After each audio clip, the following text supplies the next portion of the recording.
Hi guys, well in this exercise I'm going to show you how to place a nice image over a white vase.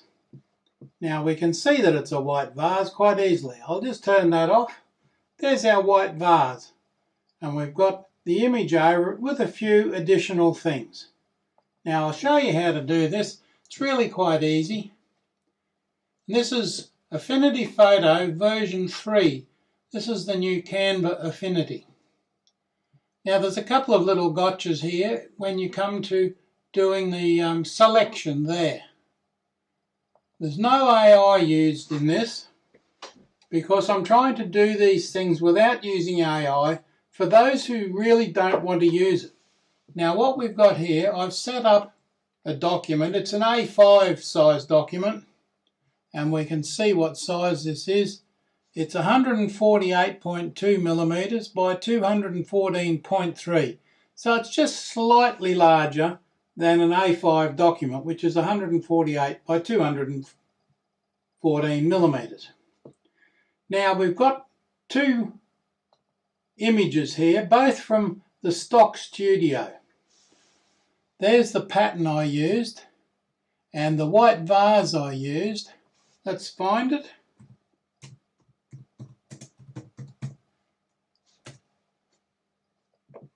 There's the white vase there. Now I'm using these from the stock studio to make it easy for you to follow along. So what I've done first is put the white vase on here, tidy it up, and I'll just navigate onto the white vase so it's here on the screen in a slightly central position. Makes it a bit easier to work with.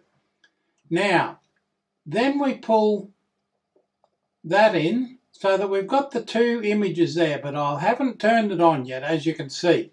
So we'll just select the white vase. Make sure it's selected there. The Move tool's over here. Now what I want to do is select just the white vase. So we'll select that there, and I'm going to use the Selection Brush tool. Now I don't want at this stage, I don't want an 8 pixel width, probably about 40, about 50, 49, whoops, up the top there, you can see where it is. There we go, 50 pixel width. Now, let's drag this out. Now, one of the tricks here is when you're using the Selection Brush tool, don't be tempted to use a really big brush so that you try and get the whole object in one go.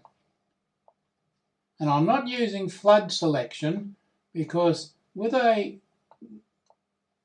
object that's this color, you can very easily lose the selection in the surrounding material, which is pretty much the same color. Let's start at the top here. I'll go down, and so far it's sticking to the edges of the vase really well. You can see that there. There we go. Now I've snapped to edges and used soft edges, a 50 pixel width.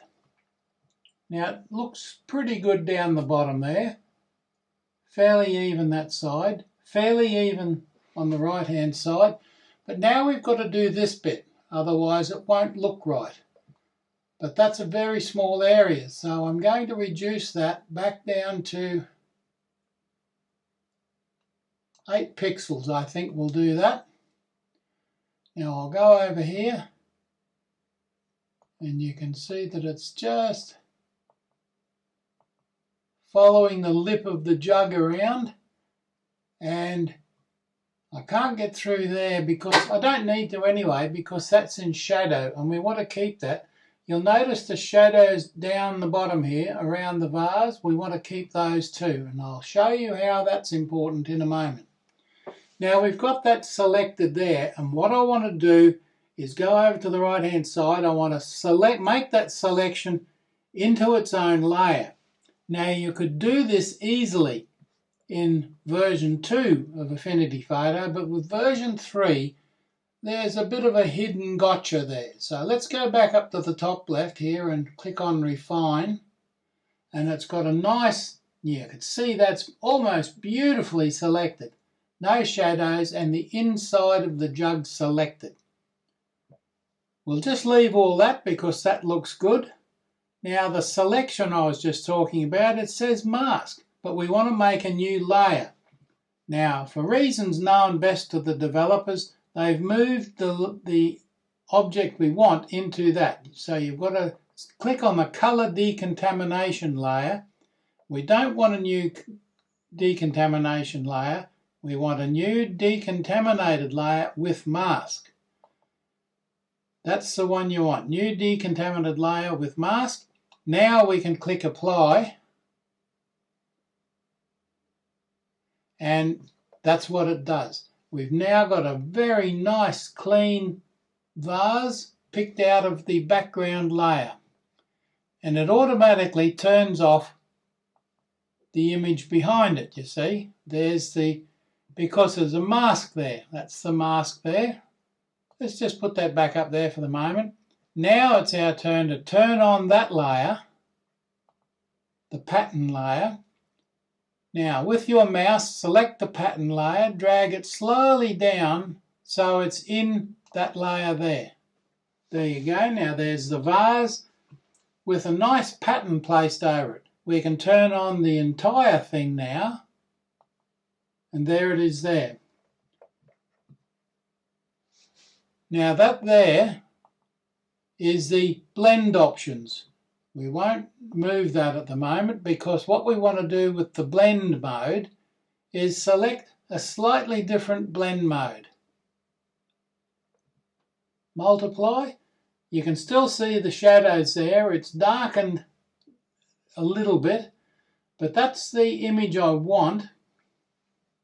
But it hasn't got the shadows quite so much, whereas multiply leaves the shadows there. They're there a little bit, but I like that one because you can see the structure of the jug beneath the colours, and that's really nice.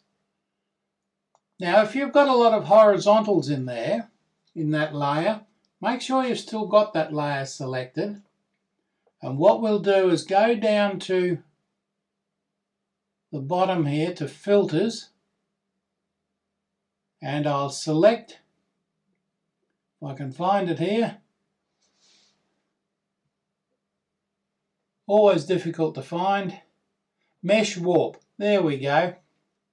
Select mesh warp. Now you can see it changes the shape of those little things there.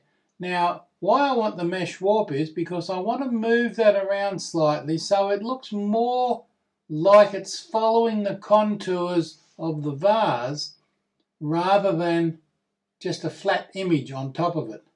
If you've got an image with lots of horizontal lines in it, you'll just have a flat image and the lines won't follow. If that had lines, see, you can see going around there is the curve. If you had lines in this, you'd just have a straight line across there, which is not right. So let's click on the edge there.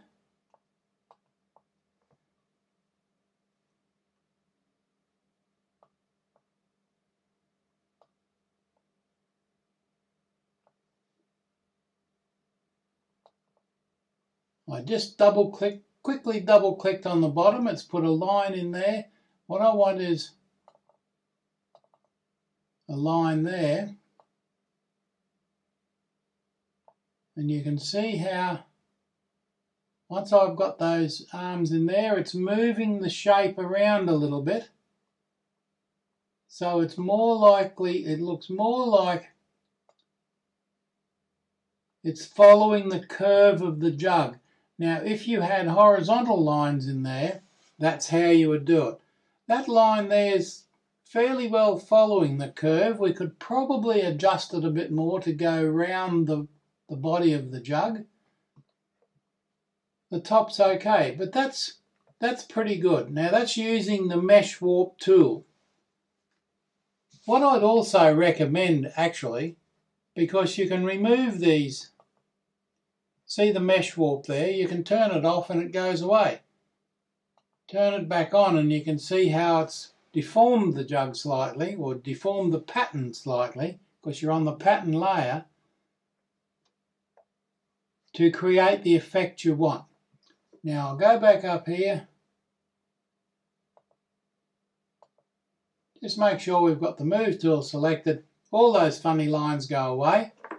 And there's your object nicely selected. It's still got a bit of the shadow there, and this is a function of the color burn, which is, and you change the mode there. You can see what happens if you change the mode.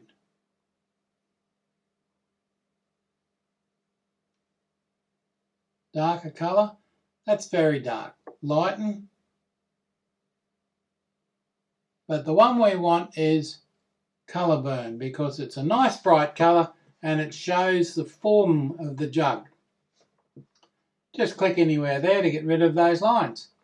And we can save this. Save as. You should always save your work. I'll just call it Save Jug for the time being, because that's as much as I need. If you want to send it to Apple Photos, you just share it and put it in your photo archive, and that's all there is to it. Now you can do that with just about any image. So I hope you enjoyed that little tutorial.